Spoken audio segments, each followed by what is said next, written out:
What's going on, guys? It's Nick here, back with another video. It's Monday, it's time. It's time for the Mock Draft Monday. We've got a 12-team half PPR mock draft this week, 2 flex spots. This is a very common setup, and it's a setup that I highly recommend doing if you're looking for a 12-team setup, you're looking to change it up from a normal format. 2 flex spots, 2 running backs, 2 wide receivers, 1 quarterback, no kicker, 6 bench. This is probably my favorite format to play in. For the same reasons I've mentioned before, you could really do anything. If you're someone who loves running back early, loves wide receiver early, loves just finding value, it fits all of those. There's nothing it's like forcing you to do, not forcing you to take a bunch of wide receivers, forcing you to take running back like in standard. Like it's a great format to really fit whatever your drafting style is. We're going to do this one on Sleeper. Some of you mentioned maybe changing up from Fantasy Pros. I still think visually for you guys, Fantasy Pros is just better to look at for these mock drafts. But I know a ton of people play on Sleeper. I recommend playing on Sleeper. So let's check out their ADPs for this one. I gave myself like 5 minutes on the clock just because we're going to talk about players, talk about different things that are happening. But we will start this one off and we'll see who we get. One thing that jumped out to me was their wide receiver rankings. They have, well, I was going to pull it up before. So this wasn't weird. Basically, Jefferson going over Kupp. They have Jefferson ahead of Kupp in their like player rankings here. I think I mentioned on the Friday video that that's not like crazy. I think you could realistically do that, but I didn't think any sites out there were going to actually do that for their normal ranking. I still think most sites should probably rank Kupp first. But first round, Christian McCaffrey, Jonathan Taylor, Derrick Henry. That's another one. They have Henry pretty high. Eckler, Najee, and then Justin Jefferson, Cooper Kupp, and Dalvin Cook. So our options here: Jamar Chase. All right, we'll go over like running backs first. Our options are really only Mixon and Swift. Those are probably the only 2 that I would consider at this spot. Kelsey's still on the board, but we're not going to do that at 9. No quarterbacks, and then wide receiver. It's really only Chase that you're considering. Like it'd be Chase, Adams, Diggs. Like Chase is obviously the number 1. So we'll pull back up on everything. I'm pretty sure Chase is like the pretty clear pick here. Not a bad spot being at 9. I actually was starting to write the Wednesday video talking about a late first round pick, and there kind of is a clear stop at 9 this season. You're going to get McCaffrey, Taylor, Kupp, Jefferson, Chase. That's what I think the top 5 should be. So we're going to take Chase here. It's going to be a good pick. But I think after that, it's Eckler. And then I think you have that trio of like Dalvin Cook, Najee Harris, and Derrick Henry. And after that 9, there kind of is a range of players that are very, very similar. So at 9, you're just getting whoever's left over in that range. And so we'll take Jamar Chase. We'll see who the computer kind of ends up picking here. After us, we see Swift goes right before us. It's unfortunate. But Mixon goes and Swift goes. So that kind of stinks. We just miss out on that tier of running back. Adams, Diggs, Tyreek Hill go, and then Kelsey goes. So that is like kind of correct. That's really what should have come off the board. So we've abandoned running back for like the first round. We definitely want to be considering running back with this pick. The problem is, and I'll pull up the rankings over here. The problem is our top ranked guy is Aaron Jones. Aaron Jones is a fine value right now. Not what they have, but we don't, at this point, like we can play the ADP game when we kind of get, I was going to point to the screen. We kind of get this turn. So at like this area and like this area, like on these picks, we can play the ADP game. We can't as much play the ADP game here. Like, even though Aaron Jones is a reach here, cool, but like he's not going to be there at our next pick, right? He's probably going to go in this range on average. Maybe he sneaks over here, but like he's not going to be here there. So there's no reason to not just go off of our top projected running back if we're taking running back at this pick. If I'm looking at all players, well, I should pull up the rankings for all players first.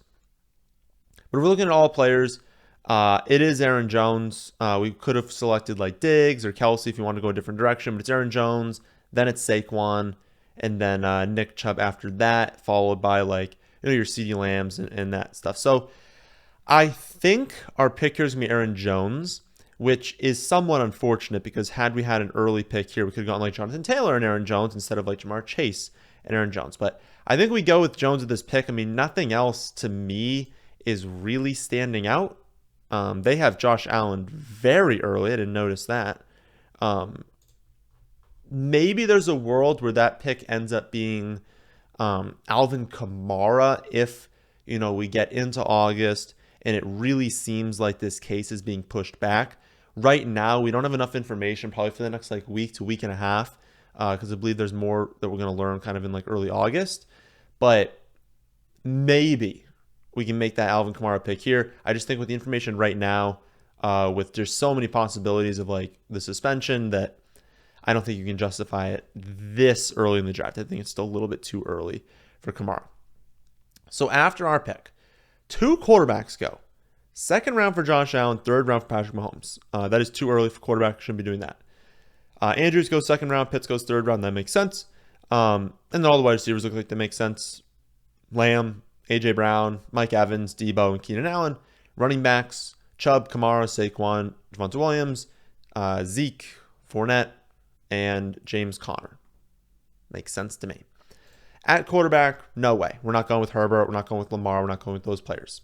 Running back, something we should consider. We like starting off with 2 running backs first 3 rounds, 3 running backs first 5 rounds. It's kind of like that optimal build. There are some pretty good options here. We might be able to double dip. Or we have the option of taking an Akers Montgomery, maybe Akers Hall, Akers Etienne, something like that. I think Akers will end up being the top running back. But I'll pull up just the wide receiver and running back rankings because we're not going to end up taking a tight end at this pick. Akers at 23, then Etienne after that, and then we'll pull up the wide receivers. T. Higgins. So T. Higgins is definitely in consideration for us. He's our top wide receiver. He's at 28. I really wish that it would tell you on Sleeper exactly what pick it is. I know we're at 3.9, and I can look over on our rankings, have 303 at, or actually that's the wrong one, 304. So a decent value, but Sleeper, put the pick number also on here so people kind of know. So yeah, both those would be good picks, Akers or T. Higgins. I think had we gone with Dalvin Cook here, had we been able to, we weren't allowed to take him. He went at 8. But had we gone Dalvin Cook, then Aaron Jones, then maybe I'd consider going with T. Higgins here over Akers. But I think we go with Akers with this pick, and then we just kind of see, maybe Higgins is there at our next one. It is probably not going to be. But if not, we'll just take one of the running backs we like. We'll have 3 running backs, and then we can honestly just not go running back in the 5th round. That's probably a good setup for us. So after us, Gibson goes in the 3rd round. That's too early for him. Herbert goes in the 3rd round. That's too early. Kittle goes in the 4th. That's normal. Higgins does come off the board, and we see David Montgomery and Breece Hall go, but that's fine because we had Etienne at the 301, pick 25. We're at 4-4. That's phenomenal value. I'll pull up all. So they're saying Deontay Johnson. They're saying Darren Waller. I'll pull up every position in our rankings so we can see how close of a decision that would have been. Not super close. I mean, Waller's a fine pick there, but I just have Etienne just so much, or Etienne, so much higher than them. So good start for us. We missed out on the running back early. Got a little bit unfortunate. Would have loved to get Swift instead of Aaron Jones there, but that's fine. I think this trio of running backs we feel very confident with. Wow, big run at wide receiver we'll go over. Feel very confident with this trio of running backs, and I think that we can, we can definitely work with this beginning and just kind of headline with Jamar Chase at wide receiver. But I mentioned the wide receivers come off the board.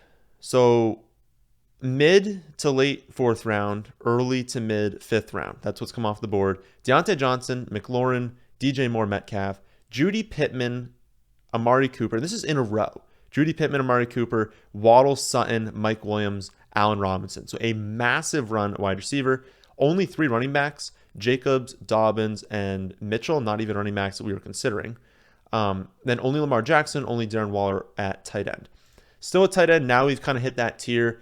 There's a clear top 5. You don't want to draft 6, 7, 8 right after that top 5. You want value to kind of emerge in that area. So we're definitely not going tight end. Wide receiver, options for us, but I definitely think we can get one at 6'4". There are some decent picks here at the 5'9", but unless we plan on going with 2 wide receivers in these next 2 rounds, we can definitely still find one that we love in the 6, so we don't need to go with one there. At running back, I Definitely do not want to go with Clyde, Damian Harris, Miles Sanders. No, there's just no consideration for running back here. That is why we saw this run. We kind of grabbed that, really the last running back that we feel good about at 404. I could not justify a running back at this pick. I don't think I could justify running back at the 6-4. I mean, we're definitely not going running back. So we'll have the option to still double dip. Like I said, no tight end to either of these picks, no running back at either of these picks.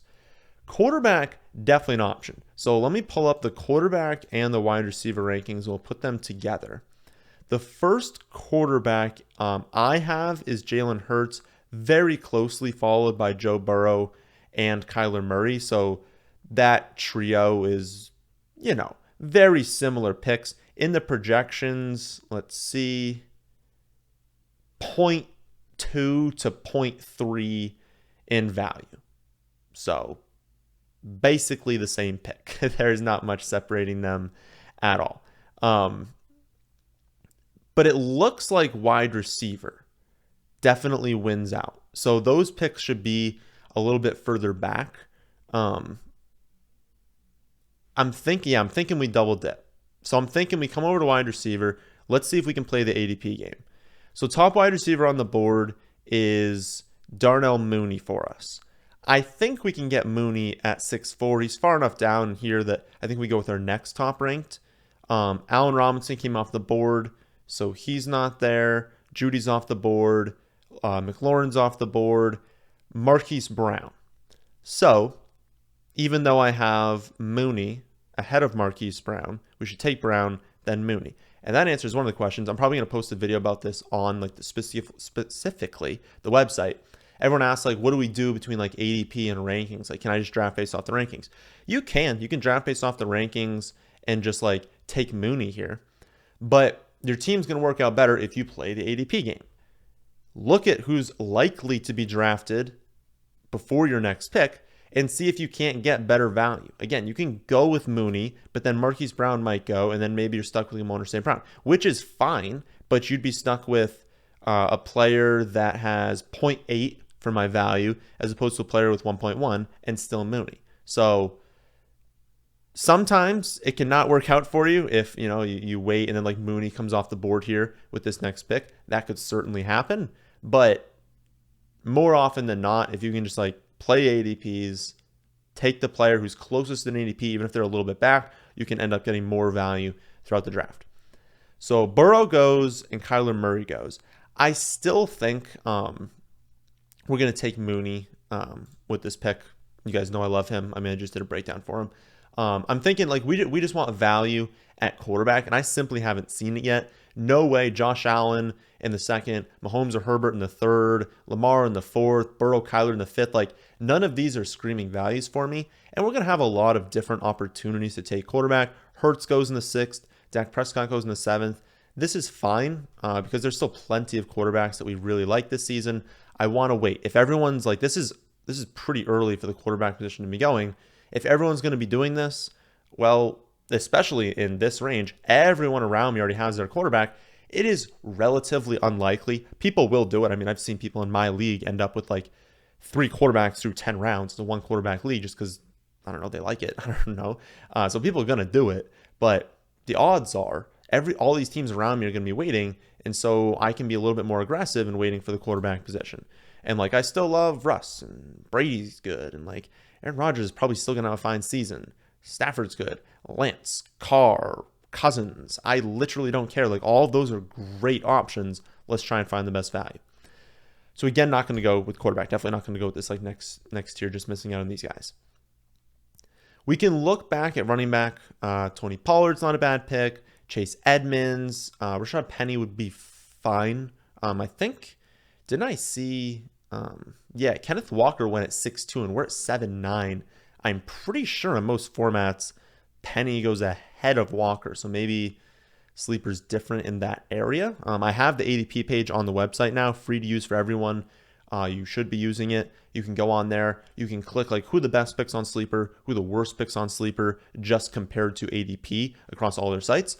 And I have to imagine, given this ADP for Penny and Walker, I'd imagine Walker is one of the worst picks you can make on Sleeper, and Penny's one of the better picks because It just feels different than other platforms. But yeah, those are definitely options. Stevenson, James Cook. So we've got plenty of options there. Wide receiver, Gabriel Davis still on the board. That has to be our pick, basically. Devonta Smith still on the board. Elijah Moore, Hunter Renfrow, Lockett. Like, these are really, really good picks. I have to imagine we want to double dip again. I know we took one in the first round, but these are too good of values at wide receiver to be passing up. So who do I have? Gabriel Davis. I have Gabriel Davis, then Devonta Smith at 607 and 609. We're at 709. Yeah, I couldn't justify passing them up. I mean, I have them ranked ahead of like Jalen Hurts, and Jalen Hurts went exactly actually where he should be going. Yeah, those are great picks. I don't see passing them up. Some people are wondering about Drake London. Are we gonna get Devonta Smith here? Oh my goodness, this is a good start. Okay, a lot of people have been asking about Drake London.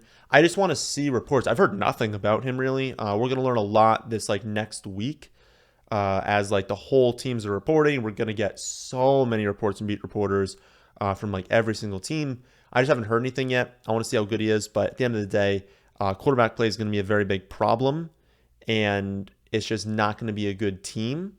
And when I look at, Gabriel Davis, I know he's the 2 and Drake London's the 1, but it's like Gabriel Davis is on like Buffalo. Devonta Smith is on a really good offense, and he was a phenomenal rookie in year 2. You like players like in year 2 over rookies, like, and I just think like Devonta Smith is so much better than a lot of people give him credit for. Like, I don't know. I just always find a reason to not draft Drake London. And then some people ask Elijah Moore, Garrett Wilson. Elijah Moore for sure over Garrett Wilson. But yeah, I think you have to go with Devonta Smith here, unless there's something crazy I'm missing. No, nothing crazy there. Nothing crazy there. No, I think you gotta just take it. Just accept phenomenal value. I'm in love with our wide receiver core. Let's do this. Make it a little easier to see. I mean, look at this wide receiver core. Look at the youth on this wide receiver core. Jamar Chase, Marquis Brown, Darnell Mooney, Gabriel Davis, Devonta Smith. That is awesome. Look at the quarterbacks, though, in this next round. After I go, Russell Wilson, Tom Brady, Aaron Rodgers, Stafford to a team that already had Wilson, Lance to a team that already had Mahomes. So we're seeing backup quarterbacks drafted in the 9th round. We have seen 100% of teams, not including me, have at least one quarterback. So this will be interesting to see. Typically, you are going to see this. Some of the draft Mahomes might draft Lance. Some of the drafted Wilson might draft Stafford as like a rotational piece, stuff like that. But you don't usually see every team start doing this. But honestly, it's just opening up so much value for us. And this is another question that I get all the time is, well, what do I do in this situation? Do I have to just take my quarterback?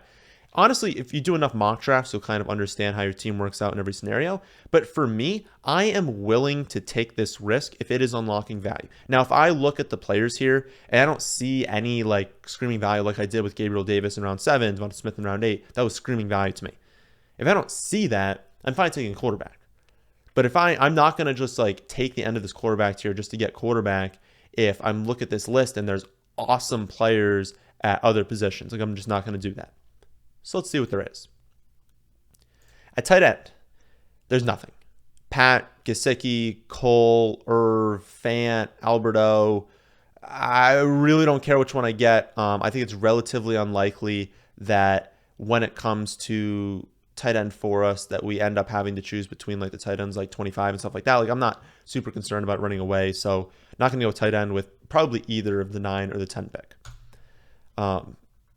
Also want to just pay attention to, we have 4 more bench spots left that'll influence like quarterback for us. Wide receiver, Russell Gage. That's a really good pick. Christian Watson is an option for us. Christian Kirk is an option for us. Tony, definitely an option.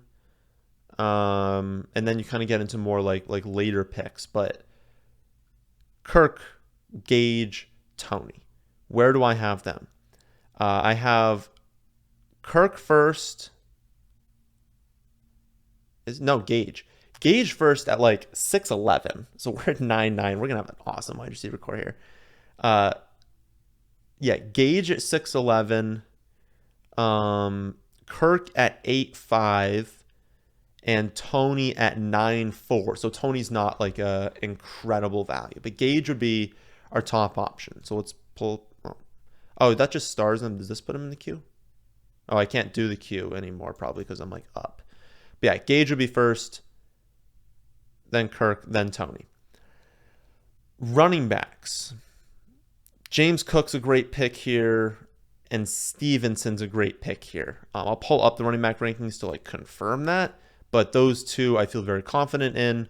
I have to imagine they both grade out as really good picks. James Cook, 803, Stevenson, 811. And that's ordered by ADP, so we could take James Cook. So we have two options. We can continue with wide receiver, take Russell Gage, who is just an awesome value. Or we take someone who in the rankings is like a round and a half later by ADP. But positionally, if we look at running back, Aaron Jones, Cam Akers, Etienne, but we've already got 5 wide receivers. So while I would love to take Gage, and I would just be ecstatic if he's like still there at the next pick, I think the sharper option for us is to still take someone who's a round and a half of value in James Cook because we need that position a little bit more. And then after that, we can consider Stevenson, or we can go to one of those wide receivers because at quarterback, there's still 2 that I really like, Derek Carr and Cousins. I want to let it breathe a little bit. Maybe we consider it at 10 depending on what happens here. But if this was my league and I was looking at my league mates who already have Herbert, Kyler, and Joe Burrow, I know the computer might take a quarterback here, but like if I'm looking at my league mates, like they better not be taking a backup quarterback there. So let's do James Cook and let's see what happens after. Pat goes, Michael Carter, Christian Watson, Kirk, Gesicki, Claypool. No quarterbacks. So we're still good there. We can take Stevenson. Now, Stevenson, I don't know, is he clearly the top running back? No, Stevenson, then Hines after that. Yeah, Stevenson, then Hines. Okay. This is a tough one. Because I want that. I want Gage a lot because even though he'd be my 6th, like basically what I would be assuming if I took Gage is every week I'm starting 4 wide receivers. So between Jamar, Marquise, Mooney, Davis, Devonta, Gage, like I have 6 of them, but I need to start 4 every single week. I can play matchups. I have injury prevention. If I'm starting 4 wide receivers every week, like there's going to be weeks where some of these guys miss a week or 2, right? And so when there's buys, when there's injuries, when there's bad matchups, I'm going to have, 6 options to rotate through 4 spots. So still can really, really benefit my team taking Gage here, and I feel like I might do that. I can risk quarterback a little bit more. I definitely want one of Carr or Cousins. It's pretty unlikely 2 teams have 2 quarterbacks. They're probably not going to take a 3rd quarterback. I think I can get one of them the next pick, and I think it's worth that risk.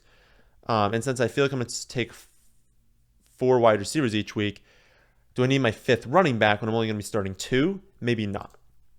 So that thought process leads me to taking Gage. We'll see what happens at quarterback. Stevenson goes right after. Carr goes like right after that. Tua comes off the board. Oh my God, is Kirk going to be gone? There's a possibility, but so many of these teams already have 2. I think we're going to survive it.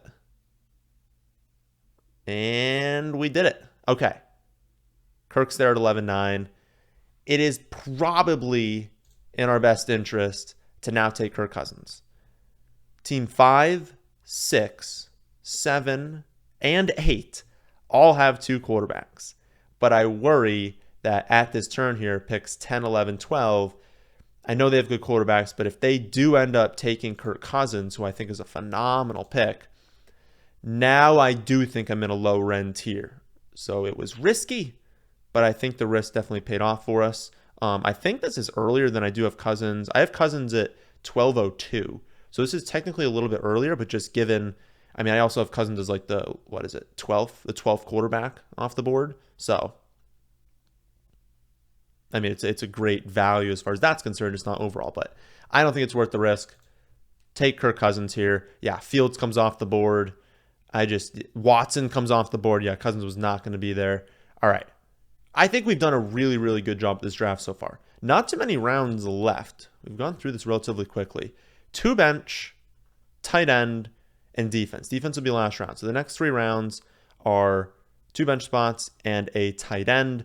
If we're looking at total, we've got 1, 2, 3, 4, 5, 6 wide receivers, 4 running backs. Though I would argue value is very similar.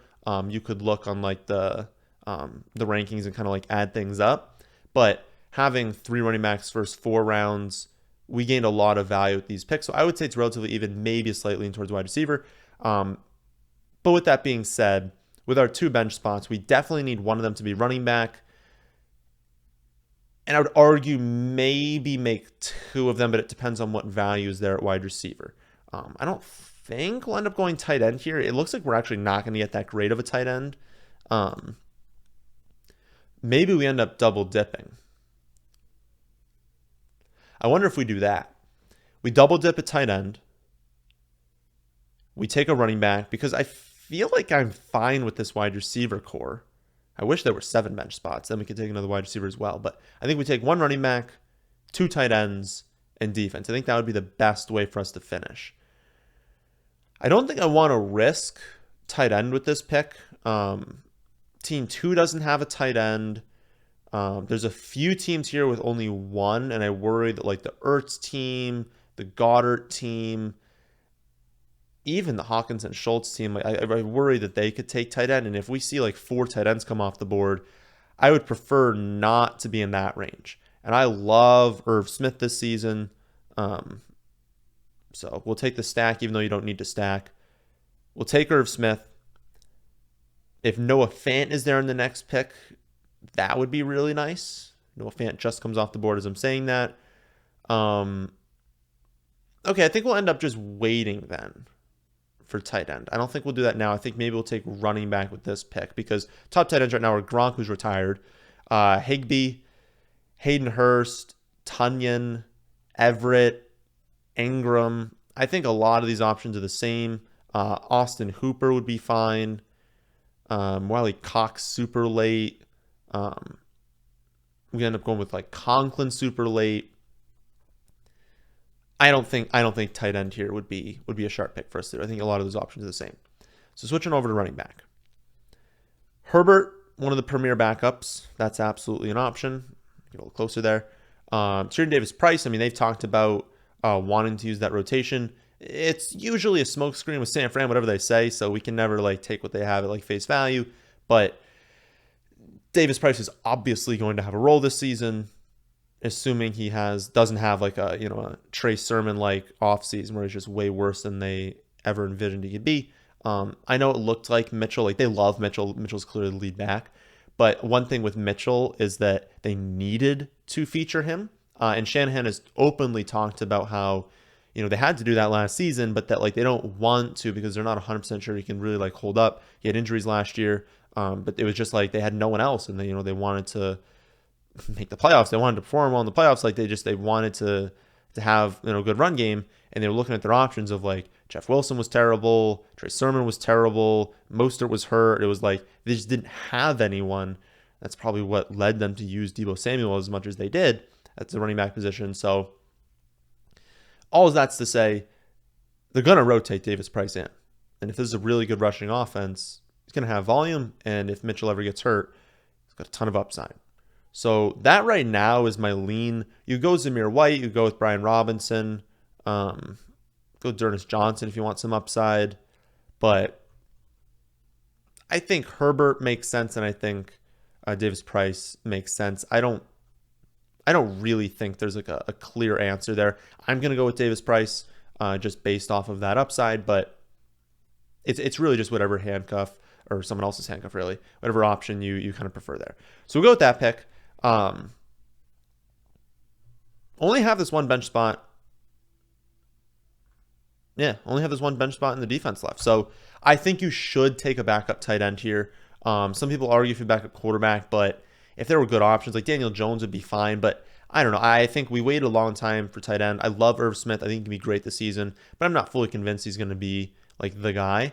Oh, that's how you queue? I thought that was the news. I thought that was like the news on each player. Yeah, it's like 2 months ago news. I was looking for recent news on Higbee. I believe Higbee's going to be totally fine to start the season. I don't want to be quoted on that, but I'm pretty sure that like of the latest reports we've gotten, he's gonna be totally fine. I have Tunyon ahead of Higbee. Interesting.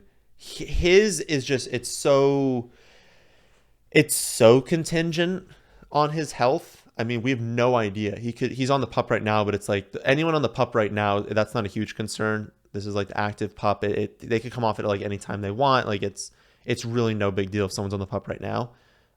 It says he opened the regular season on the pup and forced to miss. Oh, is it up to 4 games now? I don't remember exactly how long it is, but forced to miss about a month, which would be fine. We could start Irv Smith during that time. Part of me thinks Hayden Hurst would be a good pick here. My rankings don't say that that's the case, but they're not like that different. And again, they're like literally 3 points on the season. So I think my lean is actually due Hayden Hurst. I think his ADP could rise if he gets positive reports in camp. And again, if Tunyon's forced to miss a month, like he's going to have to go down. And then we don't even know how healthy he's going to be when he returns. Like, he's not going to be 100% right away. I feel like Hayden Hurst he'd be a good pick here for just some upside. Could easily be cut, could easily be bad this season, but he does offer more than CJ Uzomah did in like the receiving game. Like he's probably a better tight end than Uzomah, and so I think that's quality there. And then I'll pull up my defense rankings. Probably should have loaded those to begin with. It's a separate page on the site for those of you using that. I didn't want to project out defenses and like put those in. Like it should just be your last pick. You should just know that. I might even write a note at the top of the defense rankings, just like enforcing people to take that. Rams, pretty good schedule to open up. The Rams do have. Let's do this. Nope. Let's do this. There we go.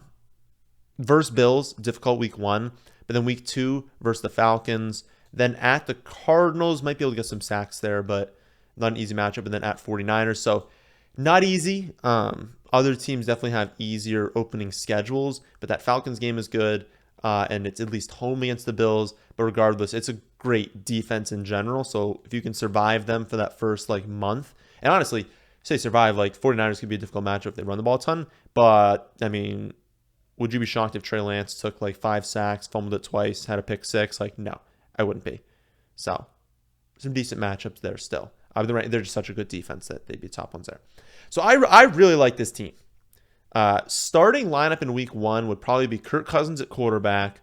Running back would probably be Aaron Jones, and then I'd have to see who Etienne is playing. Off the top of my head, well, actually, I can pull it up over here. Jaguars are definitely towards the bottom. At the Commanders, I believe that game had like a 43-point total. It was Commanders by maybe like 3-4 points. I don't know. I'm actually working on the week 1 projections right now. I have to build out a whole system for it. It's going to be a while before I finish that, but I was working on them. But yeah, I'd be one of Akers or Etienne.